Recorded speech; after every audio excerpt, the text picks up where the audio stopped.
Hello there everyone and welcome back. It is time to dive into the new factions that are being introduced in Armada 2.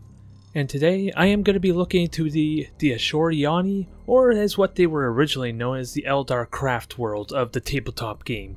These are perhaps the most interesting faction I am interested to get my hands on for the live release for. They are a little more focused towards being aggressive, with the fact that they have more armor than their Corsair counterparts in Armada 1, and with the additional armor just given to Eldar in general, it seems like, they are going to be a lot more durable than their Corsair counterparts, or so it seems. And although that's probably ultimately going to make their ships a lot more expensive in the long run, especially when Eldar already being inflated in the points, it seemed like in my last video I showed of the Corsairs, they are by no means any weaker. They have been updated to kind of like have the comparable damage like the cruisers, which originally had only 2 pulsars in the tabletop game, have access to 3 of them for this version. Even their torpedoes are very fearsome weapons, although they are unique in that they have no actual spread to the torpedoes. They go literally in a straight line directly forward, almost like they were like Tau Seeker missiles, just going straight forward, but there's no tracking element to them, so you're going to have a difficult time striking true on your target. But when you hit, pretty much all your torpedoes are going to strike and do their full damage ideally.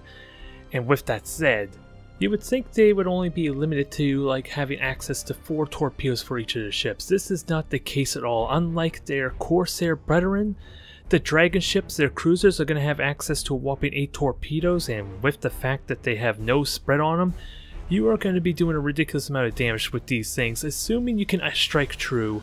Since there is no actual spread to these ships, aiming and lining up your shots, and of course being as close as humanly possible to minimize your opponent taking evasive maneuvers to dodge, is going to be paramount. It's going to be essential if you are going to get any value out of these torpedoes at all. But when they strike true, they're going to be good for you. With that said, also, they have access to all the other weaponry as what you would expect from the Corsairs. We got the pulsar beam cannons, and for some weird reason, their main macro cannon is the las cannon. Don't ask me why Eldar are using Imperial Navy weaponry, but it seems to work for them.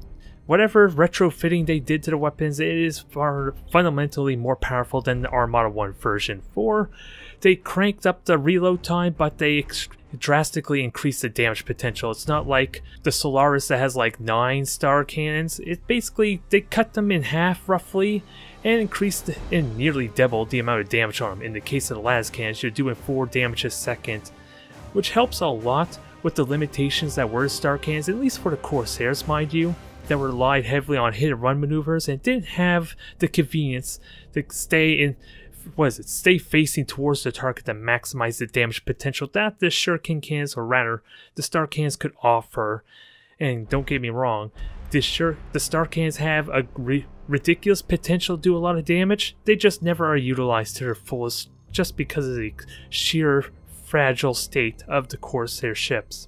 And whether the Asuryani can make up for that deficit, especially with the new versions of the macro cannons for the Eldar, it remains to be seen. It's still up in the air, but at least it's a lot more tempting in comparison, or you will be diving in there, I would imagine, for torpedoes, for the reasons I said before. If you deviate it just a little bit, you're making it so easy for your opponent to dodge, wasting your valuable charge of your torpedoes, and which is not something you want to do, especially when how point expensive your Asuryani ships already are.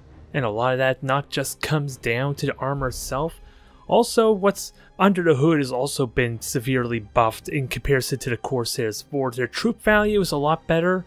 At least it's improved. It's more the average rating as opposed to below average, which is what the Corsairs were. They had lower troop value in comparison, like things like the Imperial Navy and anything else that wasn't really all about boarding. In the case of the Asuryani, they have the about average type of troop value, as well as their ships are not fragile at all. They kind of just made that baseline with the Wraithbone type ships, or the ghost ships as it was technically called in the tabletop game, so they are no longer suffering from either of those downsides.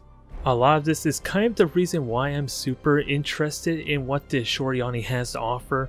For Eldar, Corsair playstyle never really encouraged even getting anywhere close to being hit by macro fire. It's strictly encouraged At least from what I could tell, a lot of long range, max range with the pulsars, especially with your Void Stalker, in a lot of your, at least multiplayer battles, and almost relying strictly on the bombers as opposed to the torpedoes. But with the Asuryani still have access to the Falls Maneuver, which is now baseline as opposed to an actual skill now. Every single Eldar ship in the game, which includes the Drukhari, have access to the Falls Maneuver, and this also includes the frigates too.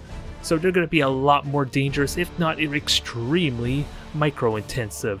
But you can imagine the value something like a Hellborn would have, which I personally would argue is like one of the best frigates in the game. It's just really tenuous to try and get aggressive with that damn thing just because of the lack of the false maneuver to effectively reposition and dodge. And not only that, it can be used to turn at any degree, any angle at all. It's not a 180 degree turn anymore. So you can use it to do some really fancy maneuvers, like immediately turn 90 degrees to do an assault run on your opponents there, or at least do a boarding action on a completely different ship while still disengaging safely. And with the value of the speed, even with all the armor, even with the additional durability, their speed is still above average and really damn good with the Wraithbone shift. It's no longer a 1.5 second boost, it lasts for about 4 seconds, which puts it on a slightly higher cooldown at the same time.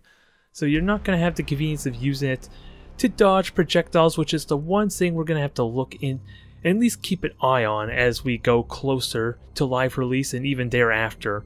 For I feel like Eldar has the potential to just be the most ridiculous faction, at least for multiplayer, just because it's a lot more convenient to actually dodge macro cannons. It gives you so much more survivability, no matter on the amount of points that's given to your ships, like I already showed you. The Void Stalker is like a whopping 500 points. I think it's technically the most expensive ship in the game now, at least from what I've seen so far. And with the Asuryani not having access to their own battleship, I'm afraid to say, which seems kind of odd considering they are the defenders of the Craftworld. You would think they would have some massive capitalist ships to kind of help serve that role a little bit. But they do have the Phoenix ship, which technically serves as an actual battle cruiser for the Asuryani. It has a bit of a mix of plethora of weapons. It's missing the torpedoes. It's the only kind of battle cruiser available, at least currently, to the Asuryani, but it has the bombers, it has everything you're kind of used to. It's just not the 3 pulsars of what we're used to with the Eclipses back when they were the battle cruisers. So if you want pulsars, you're going to rely more on the Dragon ships for that regard, and the more raw health and more sheer presence, you're going to probably want the Phoenix ship to serve that role. Otherwise, this has been a very quick look, and at least a brief look, into the Asuryani, for without a doubt, a lot of things are going to be changed. We are looking into about 2 months' time until the actual game's release, so everything we talked about, everything we've seen is subject to change. But I feel like the main core mechanics are still going to be present for these factions, so it's good to at least have a look at what the ideas are between all of these factions, so at least we can get a rough idea how we should be playing them for the live release itself. So thank you everyone for watching.